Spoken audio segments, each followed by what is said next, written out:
कहानी की शुरुआत में हम एक लड़की को देखते हैं जो रोड के बीचों बीच अपनी जान देने के लिए सड़क पर लेटी हुई है। कुछ ही देर में इस रोड पर एक गाड़ी आ जाती है। यह लड़की जैसे ही उस गाड़ी को अपनी ओर आता देखती है तो एक दर्दनाक मौत के डर से वो अपना इरादा बदल लेती है और वो सड़क से उठकर किनारे पर चली जाती है। तब वो गाड़ी वाला इंसान भी इस लड़की की मदद के लिए नहीं रुकता। वो इसे नजरअंदाज करके आगे निकल जाता है जैसे उसने कुछ देखा ही नहीं हो। इस लड़की का नाम लीसा है। लीसा की जिंदगी बिल्कुल भी ठीक नहीं चल रही। दरअसल आज लीसा की बेटी का जन्मदिन है, लेकिन अब उसकी बेटी इस दुनिया में नहीं रही। तब हम देखते हैं कि जो गाड़ी कुछ देर पहले लीसा को इग्नोर करके आगे निकल गई थी, उसे अपनी गलती का एहसास होता है। इसलिए वो आदमी अपनी गाड़ी रिवर्स करके लीसा के पास आता है। गाड़ी के अंदर बैठा एडम नाम का आदमी लीसा से पूछता है, क्या तुम ठीक हो? जिस पर लीसा जवाब देती है, हाँ मैं ठीक हूँ, मुझे कुछ नहीं हुआ। इस पर उस आदमी ने लीसा को बताया कि इस सुनसान इलाके से शहर काफी दूर है, इसलिए अगर तुम चाहो तो मैं तुम्हें शहर तक लिफ्ट दे सकता हूँ। लीसा मान जाती है और फौरन उसकी गाड़ी में बैठ जाती है। सफर के दौरान एडम लीसा से पूछता है कि तुम अकेली इस सुनसान जगह में क्या कर रही थी? लीसा ने एडम को बताया कि आज मेरी बेटी का जन्मदिन है, जिस वजह से वो आज मुझे बहुत याद आ रही है, पर बदकिस्मती से वो अब इस दुनिया में नहीं रही और अब मैं बिल्कुल अकेली हूँ। कोई भी ऐसा नहीं है इस दुनिया में जिससे मैं अपना कह सकूं। लीसा की ये बात सुनकर एडम कहता है, अच्छा इस वजह से तुम रास्ते के बीचों बीच मरने के लिए लेटी हुई थी? जवाब में लीसा ने कहा, मैं मरना नहीं चाहती, बस एक बार किसी तरह से अपनी बेटी से मिलना चाहती हूँ। तभी लीसा कार का रेडियो ऑन कर लेती है। रेडियो पर एक न्यूज चल रही होती है। रिपोर्टर बताता है कि जंगल में एक सीरियल किलर घूम रहा है और आज सुबह इस किलर ने 2 और लड़कियों को मार दिया है। पुलिस के पास उस किलर की तस्वीर तो नहीं है, लेकिन उन्हें इसके बारे में ये जानकारी मिली है कि कातिल एक गोरे रंग का आदमी है जिसके पास ब्राउन कलर की गाड़ी है और उसके दाहिने हाथ पर एक क्रॉस का निशान है। ये खबर सुनकर लीसा के पैरों तले जमीन खिसक जाती है, क्योंकि रिपोर्टर रेडियो पर जिस कातिल का हुलिया बता रहा था वो कोई और नहीं बल्कि एडम ही था। उसके हाथ में क्रॉस का निशान देखकर लीसा बहुत ज्यादा डर जाती है। इससे पहले कि लीसा खुद को बचाने के लिए कुछ कर पाती, तभी एडम अचानक जोर से कार का ब्रेक लगाता है, जिससे लीसा का सर तेजी से कार की डैशबोर्ड से जा टकराया और लीसा बेहोश हो गई। कुछ देर बाद जब लीसा की आंखें खुलीं, तब उसने खुद को एक अजीब से बंकर में कैद पाया जो चारों ओर से लोहे की मजबूत दीवारों से बना हुआ था। लीसा खुद को इस बंद जगह में कैद पाकर बहुत ज्यादा घबरा जाती है और मदद के लिए चिल्लाने लगती है, लेकिन उसकी मदद करने कोई नहीं आया। हम देखते हैं कि लीसा को एक अलग तरह का सूट पहनाया गया है और उसके हाथ में एक घड़ी भी पहनाई गई है। लीसा उस घड़ी को निकालने की बहुत कोशिश करती है, लेकिन वो घड़ी इतनी मजबूत थी कि काफी कोशिश के बाद भी वो उसके हाथ से नहीं निकलती। आखिर में जब उसे रियलाइज होता है कि इस जगह से निकलना इम्पॉसिबल है, तो वो थक हार कर एक जगह में बैठकर रोने लग जाती है। तभी अचानक उस चेंबर का दरवाजा खुला। लीसा ने देखा कि दरवाजे के दूसरी ओर एक सुरंग है। उस सुरंग के एंड से रोशनी नजर आ रही थी। लीसा को समझ आया कि अगर इस जगह से बाहर निकलना है तो इस सुरंग से होकर निकलना पड़ेगा। लीसा खुश हो जाती है कि उसे बाहर निकलने का रास्ता मिल गया है, लेकिन जैसे ही वो सुरंग के अंदर चली गई, तभी अचानक उसके पीछे उस चेंबर का दरवाजा अपने आप बंद हो गया। ये देखकर लीसा की सांस रुक गई और अब उसे समझ आया कि वो पहले से भी ज्यादा खतरनाक जगह में फंस गई है। तभी अचानक लीसा के हाथ में बंधे ब्रेसलेट में अलार्म बजने लगा और 11 मिनट का टाइमर सेट हुआ। ये देखकर लीसा समझ गई कि मुझे 11 मिनट में यहाँ से निकलना होगा, नहीं तो मैं हमेशा के लिए यहाँ पर बंद रह जाऊंगी। इसीलिए लीसा अपने हाथों और पैरों के बल रेंगती हुई जल्दी से उस रोशनी की तरफ बढ़ने लगी। लेकिन जैसे ही वो उस रोशनी के करीब होती जा रही थी, तभी अचानक उस सुरंग का आगे का दरवाजा धीरे धीरे बंद होने लगा। ये देखकर लीसा और तेजी से आगे बढ़ने लगी, लेकिन जब वो उस दरवाजे के पास पहुंची तो वो दरवाजा पूरी तरह से बंद हो चुका था। लीसा को कुछ समझ नहीं आ रहा था कि अब यहाँ से कैसे निकला जाए। वो चीख चीख कर रोने लगी। तभी उसकी नजर उस दरवाजे के बगल से जा रही एक दूसरी सुरंग पर पड़ी, लेकिन वो रास्ता बहुत ज्यादा तंग था। लीसा को अब कोई और दूसरा रास्ता नजर नहीं आ रहा था, इसलिए लीसा हिम्मत करके किसी तरह सुरंग के अंदर चली गई और काफी मुश्किलों के बाद वह उस रास्ते को पार कर लेती है और आगे बढ़ते हुए एक ऐसी जगह पर पहुंच जाती है जहां एक प्लेटफॉर्म की तरह 2 रास्ते बने हुए थे। एक रास्ता ऊपर से जा रहा था और दूसरा रास्ता नीचे से। लीसा को कुछ समझ नहीं आया और वह ऊपर के रास्ते को चुनती हुई घुटनों के बल आगे बढ़ने लगी, लेकिन थोड़ा आगे जाते ही नीचे का फ्लोर ऊपर उठने लगा। अगर वक्त रहते लीसा वहां से नहीं निकल पाई तो नीचे का रास्ता उसे ऊपर चिपका कर मार देगा। लीसा डर के मारे तेजी से आगे बढ़ने लगी। वो उस जगह के बीच बस पिसने ही वाली थी कि तभी इस सुरंग के एंड तक उसका हाथ पहुंच जाता है और जैसे ही वो रास्ता पूरी तरह से बंद होने वाला था, लीसा अपनी जान बचाकर वहां से निकलने में कामयाब हो जाती है। खुद को कुचलने से बचाकर वो एक सुकून की सांस लेती है, लेकिन उसे पता नहीं था कि अब उसके लिए मुश्किलें और भी बढ़ने वाली हैं, क्योंकि आगे का रास्ता और भी ज्यादा खतरनाक है। तभी उसके घड़ी में अलार्म बज उठा। ये अलार्म बता रहा था कि आधा समय बीत चुका है और अब उसके पास सिर्फ 5 मिनट बाकी है। इसीलिए वो अब फिर से आगे बढ़ने लगी। जहाँ उसे थोड़ी दूर दूर जाते ही रास्ते में कोई इंसान लेटा हुआ दिखाई दिया। लीसा जब उसके करीब आई तो उसने देखा कि वो कोई जिंदा इंसान नहीं बल्कि एक जली हुई डेड बॉडी है जिसकी हालत बहुत खराब है। उस लाश के हाथ पर भी वैसी ही घड़ी बंधी हुई थी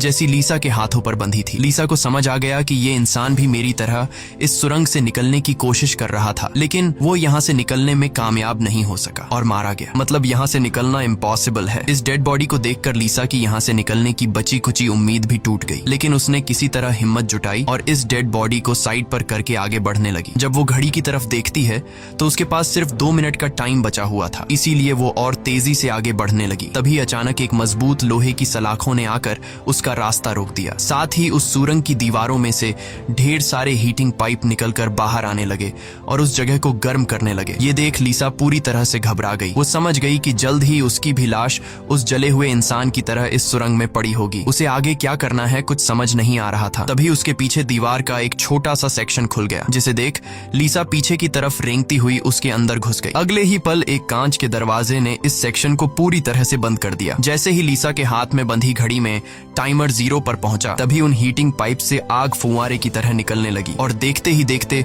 वो पूरी सुरंग आग की लपटों में डूब गई। लीसा जिस सेक्शन में बंद थी वह पूरी तरह से सिक्योर था, जिस वजह से उसकी जान बच गई। कुछ देर बाद वो हीटिंग पाइप्स वापस दीवार में चली गईं। लीसा जिस सेक्शन में बंद थी उस चेंबर का दरवाजा खुल गया। लीसा ने जो कुछ अभी अपनी आंखों के सामने देखा उस वजह से लीसा उस सेक्शन से बाहर नहीं निकलना चाहती थी, पर उस सेक्शन की दीवार लीसा को बाहर धकेल देती है और पहले की तरह अपने आप सुरंग से जुड़ गई। लीसा जैसे ही वहां से बाहर आई तभी उसकी घड़ी में फिर से 11 मिनट का टाइमर सेट हुआ। वह जैसे ही थोड़ा आगे बढ़ी तभी उस सुरंग का ऊपरी हिस्सा नीचे आने लगा और बिल्कुल उसके साथ आकर चिपक गया। बस इतना गैप बचा कि वो रेंगते हुए यहाँ से आगे निकल सके। लीसा अब पूरी तरह से बेबस हो चुकी थी। वो जोर जोर से रोने लगी। जब उसकी नजर घड़ी पर पड़ी तो वहाँ उसका टाइम खत्म हो रहा था, जिसका मतलब था कि अब से ठीक 11 मिनट बाद फिर से उस सुरंग में आग का सैलाब आएगा और लीसा को राख कर देगा। वो सोचती है कि इतनी बुरी मौत मरने से अच्छा है कि क्यों ना एक बार फिर से वो यहाँ से निकलने की कोशिश करे। इसीलिए वो फिर से हिम्मत करके अपनी जान बचाने के लिए पीठ के बल अपने हाथों के सहारे रेंगते हुए आगे बढ़ने लगी। थोड़ी दूर ऐसे ही रेंगते हुए जाने के बाद वो सुरंग खत्म हो गई और आगे पानी का एक टैंक आ गया। लीसा बहुत ज्यादा थक गई थी और प्यास ने उसका बुरा हाल कर दिया था। वो इसी तरह लेटे हुए हाथों की मदद से पानी पीकर अपनी प्यास बुझा लेती है। जब उसने अपनी घड़ी की तरफ देखा तो अब सिर्फ 8 मिनट रह गए थे। अब पानी के अलावा उसे कोई और दूसरा रास्ता नहीं दिखा, इसलिए वो एक लंबा सांस लेते हुए पानी में ही उतर गई। पानी में उतरने के बाद टैंक काफी बड़ा था। उसे अब समझ नहीं आ रहा था कि किस तरफ जाना है। वो यहाँ वहाँ पानी में निकलने का रास्ता ढूंढने लगी, मगर उसे कोई भी निकलने का रास्ता नहीं मिला। दूसरी तरफ जहाँ से वो इस टैंक में उतरी थी वह रास्ता भी बंद हो चुका था। अब उसकी सांस भी खत्म होने लगी थी। तभी टैंक में से ऊपर की तरफ एक दरवाजा खुल गया। लीसा जल्दी से उस दरवाजे से होते हुए ऊपर निकल आई। बाहर निकलते ही उसने जोर जोर से सांसें लीं और आगे का रास्ता तय करने लगी, लेकिन लीसा बहुत ज्यादा थक चुकी थी। आगे बढ़ना उसके लिए बहुत मुश्किल हो रहा था और कुछ ही देर में भारी थकान की वजह से लीसा की बीच रास्ते में ही आंख लग गई। लेकिन तभी लीसा के कानों में किसी के चीखने की आवाज गूंज उठी। वहां और भी कोई था जो मदद के लिए पुकार रहा था। उसकी आवाज सुनकर लीसा के अंदर बचने की एक उम्मीद जाग उठी, इसीलिए वो जल्दी से उस आवाज का पीछा करने लगी। अचानक एक जगह उसके ठीक नीचे एक दरवाजा खुला जिसके अंदर उबलता हुआ तेजाब था। लीसा उस तेजाब में गिरने से बाल बाल बची। वो तेजाब इतना खतरनाक था कि एक मजबूत लोहे को भी कुछ सेकंड में पिघला देता। लीसा जल्दी से अपने कपड़े का एक टुकड़ा काटती है और उसे टेस्ट करने के लिए तेजाब में डुबोती है। कपड़ा कुछ ही सेकंड में काली राख में बदल जाता है। ये देखकर वो बहुत ही संभल कर आगे बढ़ती है। वो अपने हाथों और पैरों को उस गड्ढे के किनारों पर रखकर उस जगह को पार करने ही वाली थी कि तभी उसका घुटना तेजाब में लग जाता है, जिससे लीसा दर्द से चीख पड़ी। खुशकिस्मती से उसके सूट की वजह से उसका घुटना गलने से बच गया, लेकिन उसके घुटने पर एक गहरा जख्म बन गया था। अच्छी बात ये थी कि अब वह मदद की आवाज काफी करीब से आ रही थी। लीसा अपना दर्द भूलकर फिर से उस आवाज का पीछा करने लगी और आखिरकार वो एक लोहे की ग्रिड के पास जा पहुंची। उससे कुछ दूरी पर एक और ग्रिड थी जिसके पीछे एक आदमी था। उस आदमी ने भी लीसा की तरह हाथ में घड़ी और सूट पहना था। लीसा उससे कहती है कि देखो मेरी बात सुनो, हम दोनों यहाँ पर फंसे हुए हैं। अगर हम एक दूसरे की मदद करें तो यहाँ से निकल सकते हैं। लेकिन वो आदमी काफी लंबे समय से उस सुरंग में फंसने की वजह से उसकी दिमागी हालत खराब हो चुकी थी। वो कभी लीसा को गालियां देने लगता तो कभी सॉरी करने लग जाता। वो कहता है कि ये लोग जल्द ही वापस आएंगे और हम दोनों को मार देंगे। ये कहकर वो पागल जोर जोर से हंसने लगा। तभी लीसा देखती है कि उसके हाथ में बंधी घड़ी में 60 सेकंड की काउंटिंग शुरू हो गई है। वो हीटिंग पाइप्स दोबारा दीवारों से बाहर निकल आए और इस बार बचने के लिए जो सेक्शन था वो लीसा और उस आदमी के बीचों बीच खुलता है, जिसमें सिर्फ एक ही इंसान के छिपने के लिए जगह थी। अब या तो वो पागल आदमी बचेगा या फिर लीसा। अगले ही पल लीसा और उस पागल आदमी के आगे जो लोहे की ग्रिड थी वह हट गई। ये दोनों तेजी से उस चेंबर की तरफ भागने लगे और दोनों एक साथ चेंबर तक पहुंचे, जिसके बाद ये दोनों एक दूसरे को मारने लगे। उस बीच कभी लीसा उस पागल आदमी को चेंबर से बाहर निकाल देती तो कभी वो पागल आदमी लीसा को बाहर धकेल देता। लेकिन आखिर में जैसे ही वक्त खत्म होने वाला होता है, लीसा उस आदमी को लात मारकर चेंबर से बाहर कर देती है। वो आदमी लीसा को पैर से पकड़कर बाहर निकालने की कोशिश करता है। तभी 60 सेकंड खत्म हो गए और उस चेंबर के शीशे के दरवाजे ने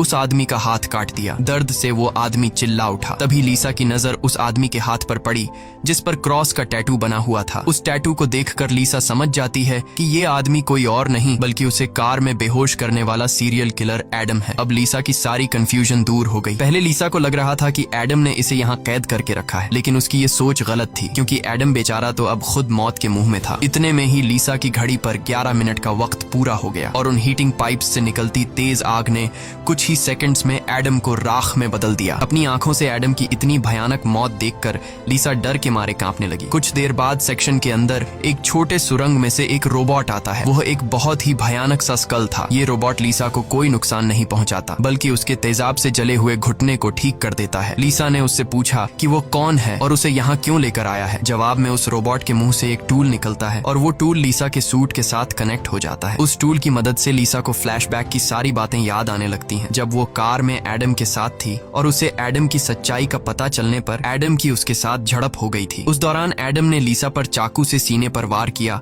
और कार से बाहर फेंक दिया था। उसी पल लीसा को आसमान से उसकी ओर आती एक सफेद रोशनी दिखाई दी थी, जिसके बाद लीसा वापस प्रेजेंट में आती है। लीसा को अब एक बात समझ आ जाती है कि उन एलियंस ने ही दरिंदे एडम से उसकी जान बचाई थी और उसे यहाँ लाए थे। लेकिन वो उसे यहाँ क्यों लाए थे ये बताए बिना ही वो रोबोट वहाँ से निकल गया। लीसा ये भी समझ जाती है कि ये लोग जो भी हैं वे उसे मारना नहीं चाहते, बस उसे इस गेम को पार करना होगा, तभी वो यहाँ से निकल पाएगी। लीसा अब आगे का रास्ता तय करने उस चेंबर से बाहर आ गई। एडम का कटा हुआ हाथ भी वहाँ पर पड़ा हुआ था। उसी समय लीसा को उस कटे हाथ पर टाइमर के नीचे कुछ सिंबल्स दिखाई दिए। लीसा उन सिंबल्स का मतलब समझने की कोशिश कर ही रही थी कि तभी एक घूमता हुआ पंखा उसकी ओर आने लगा। उसे देख लीसा अपनी जान बचाने के लिए पीछे हटने लगी और उससे बाल बाल बचती हुई एक छेद से ऊपर की सुरंग में चली गई। तभी अचानक उसे सुरंग के ऊपर से किसी के चलने की आवाज सुनाई दी। वो आवाज एक जगह पर जाकर रुक गई। उस जगह पर सुरंग का ढक्कन खुला और उसमें से एक भयानक सा क्रीचर उतरा, जो देखने में तो इंसान था लेकिन जानवरों की तरह घुरा रहा था। उसका शरीर पूरी तरह से जल चुका था और उसकी आंखें सफेद पत्थर की तरह चमकदार थीं। तभी लीसा की नजर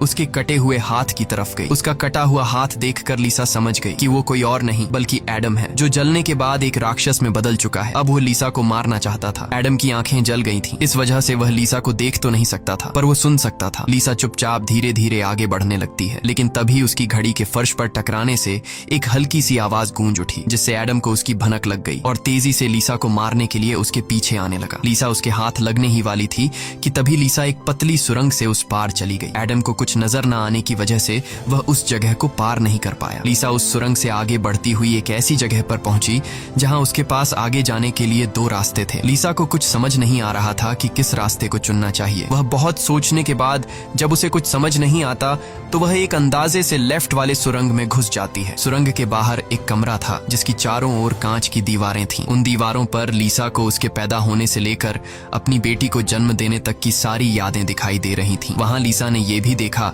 कि किस तरह उसकी लापरवाही की वजह से उसकी बेटी की जान चली गई। लीसा अपनी बेटी को याद करके बहुत रोने लगती है। तभी उसने देखा कि ऊपर छत से एडम फिर से उसके पीछे आ रहा है, लेकिन लीसा उससे अपनी जान छुड़ाकर एक दूसरे सुरंग में पहुंच जाती है, जहां उसने कुछ ऐसा देखा जिससे उसकी खुशी का ठिकाना नहीं रहा। उसने देखा कि उस सुरंग के खत्म होने पर बाहर नीला आसमान चमक रहा है। अपनी आजादी को इतने करीब से देखकर लीसा में दोबारा हिम्मत आ गई, लेकिन उस सुरंग को पार करने के लिए उसे एक कंटीले रास्ते से होकर गुजरना पड़ेगा। अब सिर्फ 60 60 सेकंड का टाइम बचा हुआ था। अगले ही पल हीटिंग पाइप्स भी दीवार से बाहर निकल आए, जो 60 सेकंड्स खत्म होते ही उस जगह को आग से भरने वाले थे। लीसा बिना टाइम जाया किए इन कांटेदार तारों के नीचे से जाने लगी, जिससे वो कांटेदार तार उसकी बॉडी में घुसकर लीसा की पीठ बुरी तरह से काट देते हैं। लीसा बहुत ज्यादा तकलीफ में होती है और उसके पीठ से बहुत ज्यादा खून निकलने लगता है, लेकिन लीसा खुद की परवाह किए बिना धीरे धीरे आसमान की तरफ बढ़ने लगी। तभी पीछे सुरंग में चेंबर खुला, जिसमें एडम झट से जाकर छिप गया। अब कुछ ही देर में आग का सैलाब आने वाला था। खून से लथपथ लीसा बाहर निकलने की कोशिश में थी, लेकिन बहुत ज्यादा खून बहने की वजह से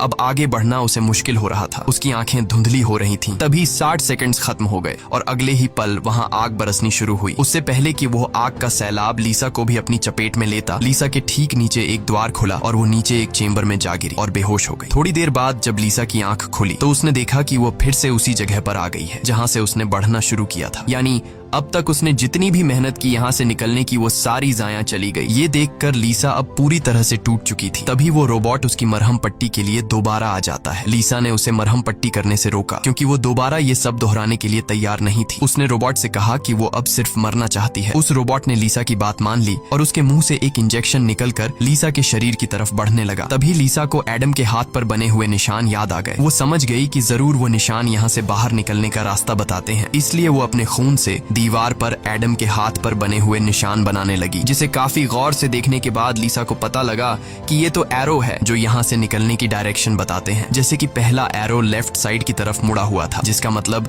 रास्ते में आने वाली पहली 2 सुरंगों में से उसे लेफ्ट साइड वाली सुरंग के अंदर जाना चाहिए। दूसरे नंबर का एरो राइट साइड की ओर मुड़ा हुआ था, यानी पहली सुरंग को पार करने के बाद जब फिर से एक साथ 2 सुरंगें आएंगी तब राइट साइड वाली सुरंग के अंदर जाना चाहिए। उसे लगा कि जरूर मेरे हाथ की घड़ी के नीचे भी इसी तरह के सिंबल्स बने होंगे जो यहाँ से बाहर निकलने की डायरेक्शन बताते हैं। ये समझते ही लीसा ने उस रोबोट से उसके जख्मों को ठीक करने को कहा। जख्मों की मरहम पट्टी होते ही वो एक नई उम्मीद के साथ फिर से इन टनल्स में निकल पड़ी। लीसा पहले भी इन सुरंगों से गुजर चुकी थी, इसलिए वह बड़ी आसानी से उन सुरंगों को पार करते हुए आगे बढ़ने लगी और उस तेजाब से भरे गड्ढे के पास जाकर रुक गई। वहां उसने अपनी घड़ी को तेजाब में जलाकर उसे अपनी कलाई से अलग किया। उसकी कलाई पर भी ठीक वैसे ही सिंबल्स थे जैसे एडम के हाथ पर थे, बस उनमें थोड़ी बहुत चेंजिंग थी। लीसा उस जली हुई घड़ी को अपने हाथों में लिए हुए आगे बढ़ने लगी और उस जगह पर पहुंच गई जहां उसने पहली बार इन 2 टनल्स में से लिफ्ट वाले टनल को चुना था, लेकिन सिंबल्स के मुताबिक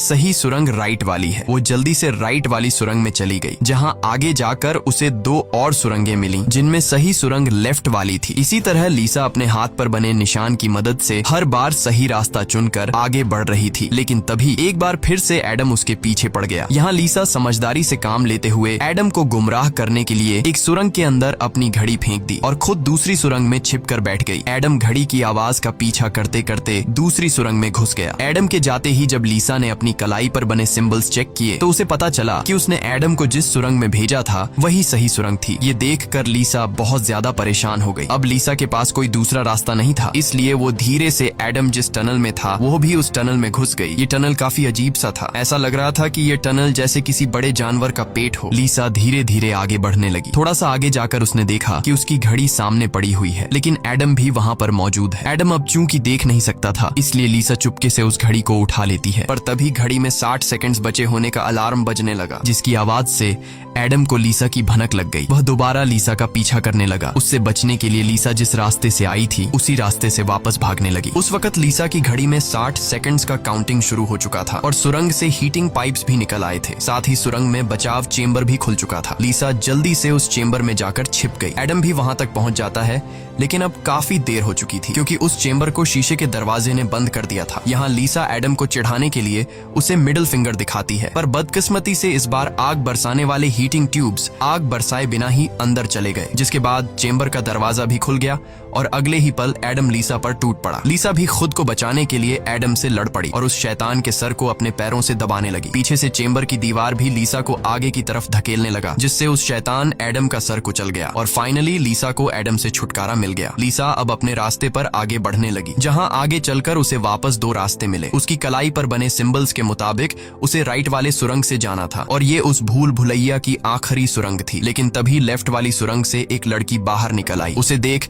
लीसा की आंखें खुली की खुली रह गईं और वो रोने लगी, क्योंकि यह लड़की कोई और नहीं बल्कि उसकी बेटी नीना थी। नीना के मरने के बाद से लीसा ने जीना ही छोड़ दिया था। उसकी बस यही एक ख्वाहिश थी कि वो किसी तरह नीना से मिल पाए और आखिरकार आज उसकी ये ख्वाहिश भी पूरी हो गई। नीना ने अपनी माँ लीसा से कहा कि अब दोबारा मुझे फिर से अकेला मत छोड़ना, जिस पर लीसा ने जवाब दिया, नहीं बेटा, मैं हमेशा तुम्हारे साथ रहूंगी। जिस पर नीना कहती है, तो फिर आओ मेरे साथ लेफ्ट वाले टनल में चलो। लीसा रोते हुए बोली, नीना, मैं तुम्हें फिर से खोना नहीं चाहती, लेकिन सच तो ये है कि तुम पहले ही मर चुकी हो और मेरी मंजिल दूसरी सुरंग में है। इतना कहकर लीसा वहाँ से जाने लगी। पीछे से नीना उसे पुकारती रही, लेकिन लीसा दिल पर पत्थर रखकर उस सुरंग से बाहर निकली। बाहर आते ही लीसा फूट फूट कर रोने लगती है। उसके बाद लीसा ने बिना समय गंवाए राइट वाली सुरंग में घुस गई, जहाँ उसे सुरंग के अंत में खुला आसमान दिख रहा था। वो खुश होकर तेजी से आगे बढ़ने लगी, लेकिन तभी उसके रास्ते में 3 लोहे के ब्लेड्स आ गए जो लगातार तेजी से ऊपर नीचे हो रहे थे, जिन्हें पार करने का मतलब था खुद के टुकड़े करवाना। लेकिन लीसा को हर हाल में यहाँ से निकलना था, इसीलिए उसने गौर किया कि उनमें से पहला ब्लेड हर 4 सेकंड्स में एक बार नीचे आ रहा है। लीसा उसके करीब पहुंची और जैसे ही वो ब्लेड ऊपर गया तो 4 सेकंड्स पूरे होने से पहले झट से उस पार चली गई। उसके बाद वो दूसरे ब्लेड के पास पहुंच जाती है। इसी तरह दूसरा ब्लेड हर 3 सेकंड्स में नीचे आ रहा था। लीसा ने हिम्मत दिखाते हुए उसे भी पार कर लिया, लेकिन लास्ट वाला ब्लेड सिर्फ 2 सेकंड्स में नीचे आ रहा था, जिसे पार करना लीसा के लिए बहुत ही मुश्किल था। पर आजादी की चाहत में लीसा ने उसे भी पार तो कर दिया, लेकिन बदकिस्मती से उसका पैर ब्लेड के बीच आकर कट गया। लीसा का दर्द से बुरा हाल हो गया था, लेकिन लीसा अपने पैर की परवाह किए बिना सुरंग के एंड तक पहुंच जाती है, जहां उसे खुला आसमान नजर आ रहा था। लेकिन जैसे ही उसने अपना हाथ सुरंग से बाहर निकालने के लिए आगे बढ़ाया, उसका हाथ सामने लगाए स्क्रीन पर जा लगा, जहां खुले आसमान का वीडियो चल रहा था। ये देखकर लीसा बहुत ज्यादा मायूस हुई। उसने कहा, मैंने वो सब कुछ किया जो मुझे करने को कहा गया था। उसके बाद वो पागलों की तरह हंसने लगी। तभी सुरंग से हीटिंग पाइप्स निकल आए, क्योंकि अब कुछ देर बाद 11 मिनट का टाइम खत्म होने वाला था। लीसा अब सुकून से मौत का इंतजार करने लगी, लेकिन इस बार वो हीटिंग पाइप्स उसे जलाए बिना ही वापस सुरंग में चली गई। तभी अचानक सुरंग का ऊपर का हिस्सा खुल गया और एक तेज रोशनी लीसा पर पड़ी। लीसा का शरीर अपने आप हवा में उठने लगा